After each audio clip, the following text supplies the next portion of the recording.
So all the cylinder head bolts are out, as you can see. I haven't removed the spark plugs, but that shouldn't be necessary because the spark plugs are in the cylinder head, they're not in the block. But there's something still snagging it. I've taken off the two timing guides because one of them was actually attached to the head. Again, it would have been very trivial to actually attach it to the block to make sure it didn't get snagged, but they didn't do that.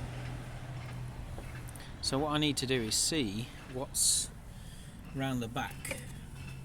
Obviously the exhaust, I can see there might be that's off obviously already. But then I want to see what else is snagging it down here, because I have a feeling that something else is caught. Oh, hang on. No. You see, the dividing line, which you can see between the head and the block, there's a bit of oil coming out, so it's obviously separated.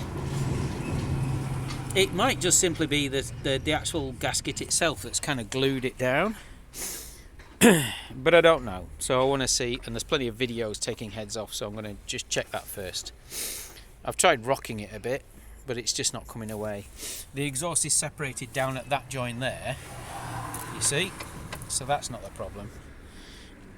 So it should be free, it should just come clear. There's some stuff attached here, but I'll deal with that once I move the head because it's easier to get to it then. You know, and it looks like this side of it is actually free, so it's something that's snagging this side for some reason. I don't know what it is. Anyway, let me check.